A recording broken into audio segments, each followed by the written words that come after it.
Colville. Colville.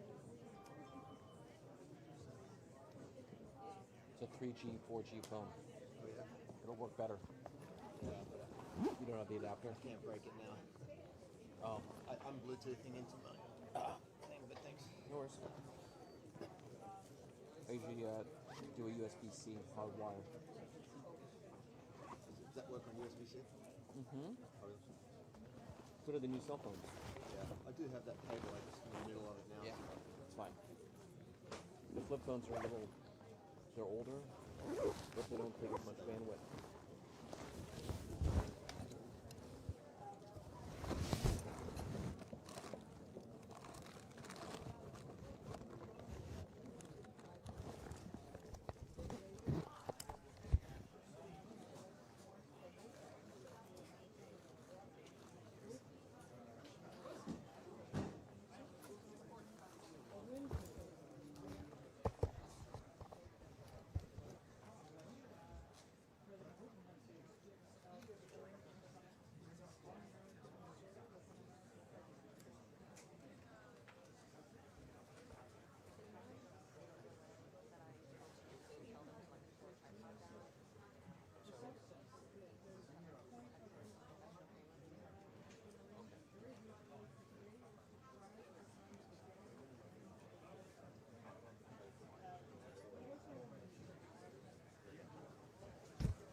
No.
It's a losing fight.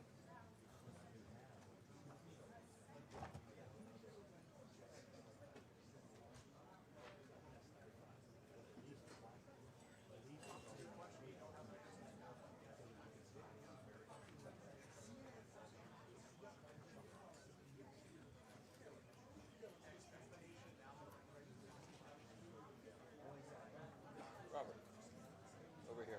Mark, how do you Bluetooth into the mixer? Adapter 3? Yeah, yeah. They're very good. It's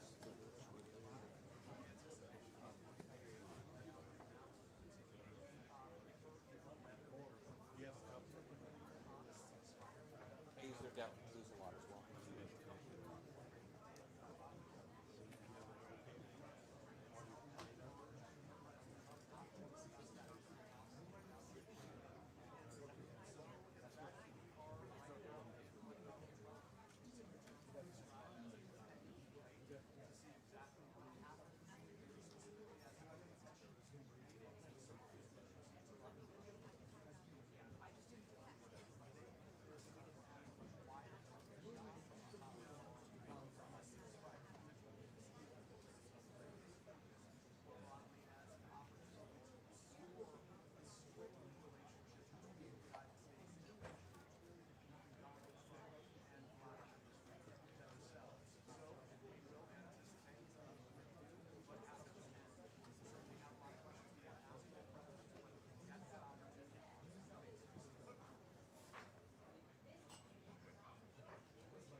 Skinny enough to crawl under this.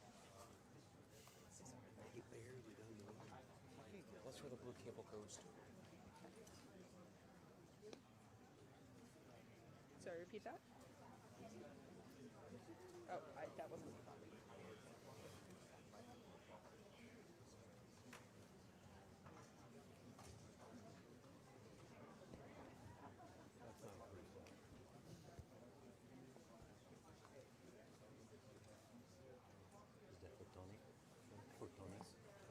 Okay, well then.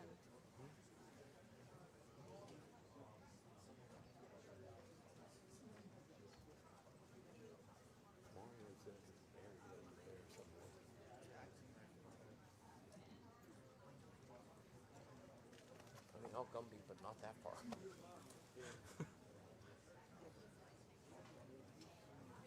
Rachel dropped.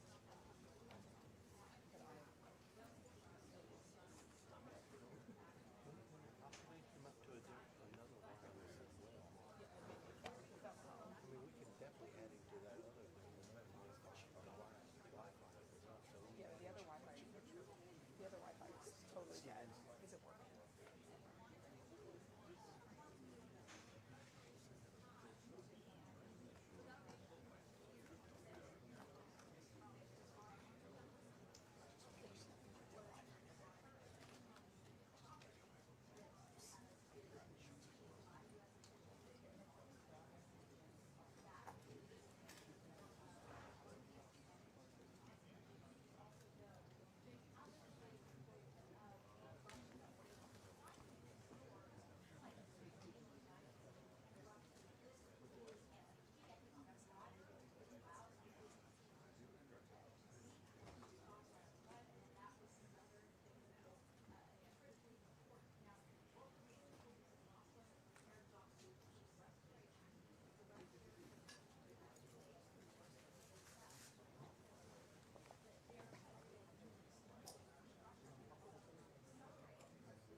How's this audio now?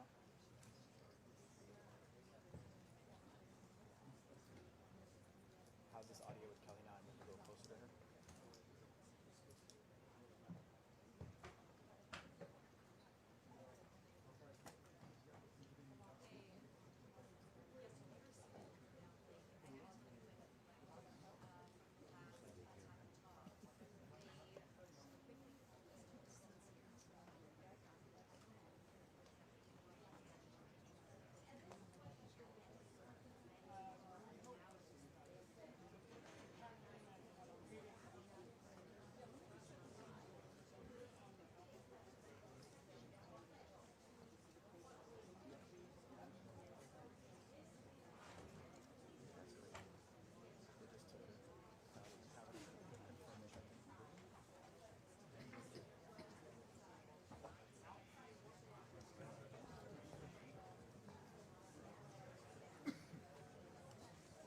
Back in there, sir.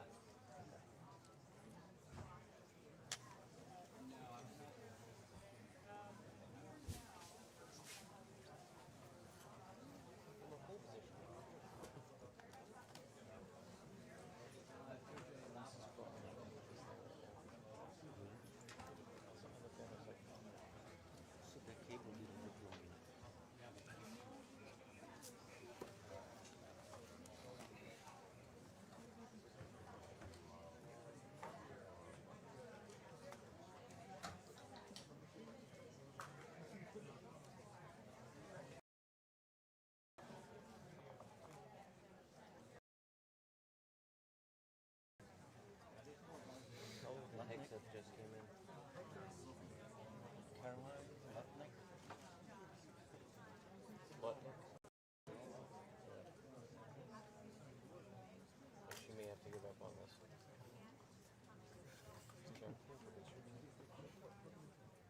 Let's see you live.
Ladies and gentlemen, the President of the United States of America and the President of the Russian Federation.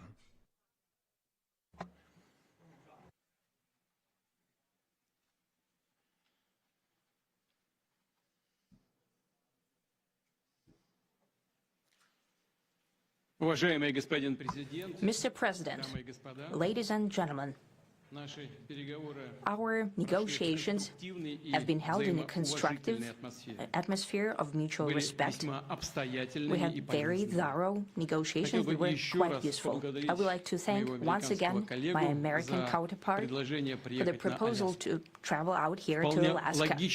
It only makes sense that we've met here because our countries, though separated by the oceans, are close neighbors. So when we've met, when I came out of the plane and I've said,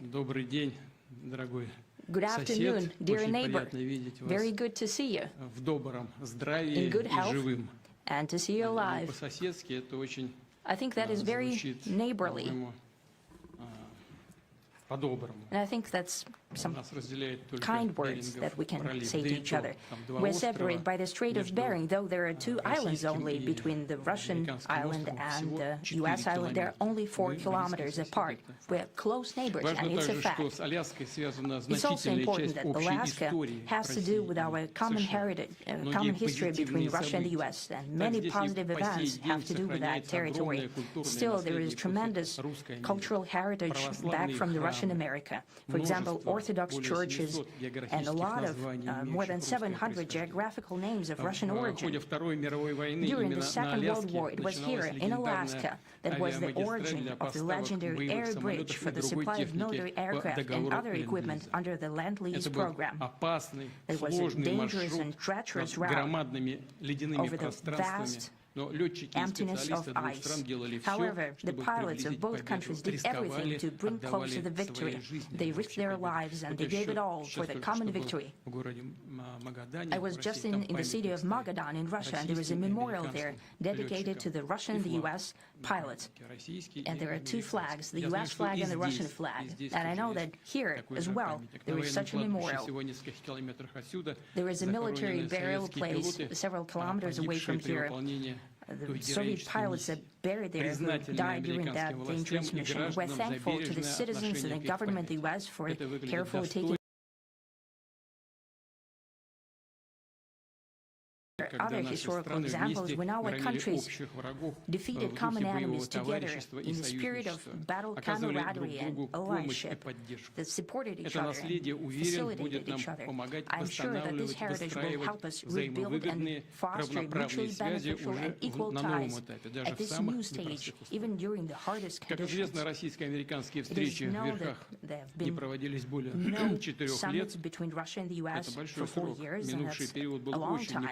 This time was very hard for bilateral relations, and let's be frank, they've fallen to the lowest point since the Cold War. I think that's not benefiting our countries and the world as a whole. It is apparent that sooner or later, we had to amend the situation to move on from the confrontation to dialogue. And in this case, a personal meeting between the heads of state has been long overdue. Naturally, under the condition of serious and painstaking work, this work has been done in general. Me and President Trump had very good direct contact. We've spoken multiple times. We spoke frankly on the phone. And special envoy of the President, Mr. Woodruff, traveled out to Russia several times. Our advisors and heads of foreign ministries kept in touch all the time. And you know fully well that one of the central issues was the situation around Ukraine. We see the strive of the administration and President Trump personally to help facilitate the resolution of the Ukrainian conflict. And his strive to get to the crux of the matter, to understand its history, is precious. As I've said, the situation in Ukraine has to do with fundamental threats to our security. Moreover, we've always considered the Ukrainian nation, and I've said it multiple times, a brotherly nation, however strange it may sound in these conditions. We have the same roots, and everything that's happening is a tragedy for us, a terrible wound. Therefore, the country is sincerely interested in putting an end to it. At the same time, we're convinced that in order to make the settlement lasting and long-term, we need to eliminate all the primary roots the primary causes of that conflict, and we've said it multiple times, to consider all legitimate concerns of Russia and to reinstate a just balance of security in Europe and in the world on the whole. And I agree with President Trump, as he has said today, that naturally the security of Ukraine should be ensured as well. Naturally, we are prepared to work on that. I would like to hope that the agreement that we've reached together will help us bring closer that goal and will pave the path towards peace in Ukraine. We expect that Kiev and European capitals will perceive that constructively and that they won't throw a wrench in the works. They will not make any attempts to use some backroom dealings to conduct provocations to torpedo the nascent progress. Incidentally, when the new administration came to power, bilateral trade started to grow. It's still very symbolic. Still, we have a growth of 20%. As I've said, we have a lot of dimensions for joint work. It is clear that U.S. and Russian investment and business cooperation has tremendous potential. Russia and the U.S. can offer each other so much in trade, digital, high-tech, and in space exploration. We see that Arctic cooperation is also very possible, and our international context, for example, overall, it's very important for our countries to turn the page, to go back to cooperation. It is symbolic that not far away from here, the border between Russia and the U.S., there is a so-called international date line. I think you can step over, literally, from yesterday into tomorrow. And I hope that will succeed in that, in political sphere. I would like to thank President Trump for our joint work, for the well-wishing and trustworthy tone of our conversation. It's important that both sides are result-oriented, and we see that the President of the U.S. has a very clear idea of what he would like to achieve. He sincerely cares about the prosperity of his nation. Still, he understands that Russia has its own national interests. I expect that today's agreements will be the starting point, not only for the solution of the Ukrainian issue, but also will help us bring back business-like and pragmatic relations between Russia and the U.S. And in the end, I would like to add one more thing. I'd like to remind you that in 2022, during the last contact with the previous administration, I tried to convince my previous American colleague that the situation should not be brought to the point of no return when it would come to hostilities. And I said it quite directly back then that it's a big mistake. Today, when President Trump is saying that if he was the president back then, there will be no war. And I'm quite sure that it would indeed be so. I can confirm that. I think that overall, me and President Trump have built a very good business-like and trustworthy contact. And I have every reason to believe that moving down this path, we can come, and the sooner the better, to the end of the conflict in Ukraine. Thank you. Thank you. Well, thank you very much, Mr. President. That was very profound, and I will say that I believe we had a very productive meeting. There were many, many points that we agreed on, most of them, I would say, a couple of big ones that we haven't quite gotten there, but we've made some headway. So there's no deal until there's a deal. I will call up NATO in a little while. I will call up the various people that I think are appropriate, and I'll, of course, call up President Zelensky and tell him about today's meeting. It's ultimately up to them. They're going to have to agree with what Marco and Steve and some of the great people from the Trump administration who've come here, Scott and John Radcliffe, thank you very much. But we have some of our really great leaders. They've been doing a phenomenal job. We also have some tremendous Russian business representatives here, and I think, you know, everybody wants to deal with us. We've become the hottest country anywhere in the world in a very short period of time, and we look forward to that. We look forward to dealing. We're going to try and get this over with. We really made some great progress today. I've always had a fantastic relationship with President Putin, with Vladimir, We had many tough meetings, good meetings. We were interfered with by the Russia hoax. That made it a little bit tougher to deal with, but he understood it.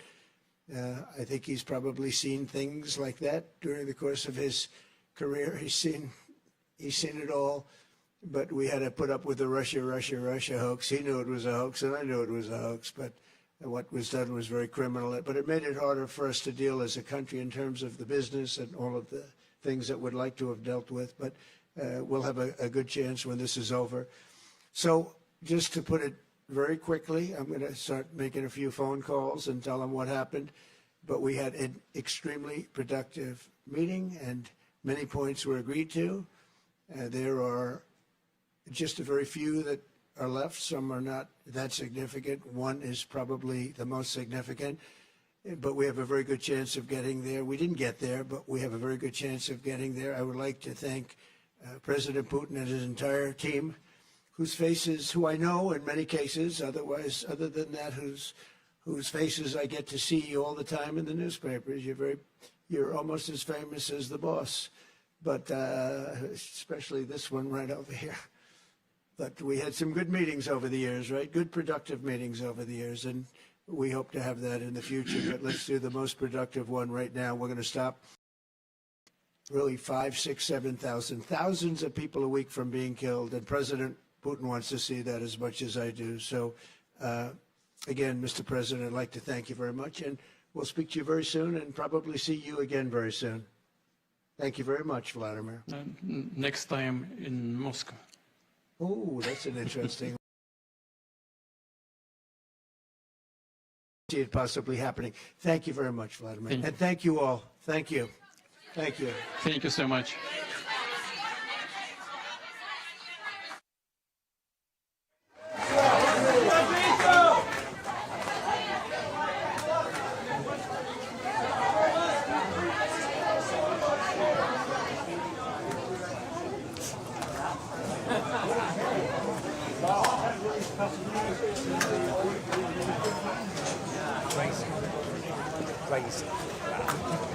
Let's go. Let's get up there.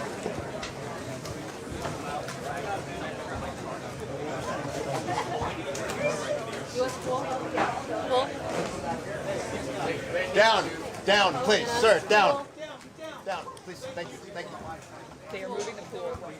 They're rushing the pool out. All the proper things will be happening because I can see them all moving. U.S. pool.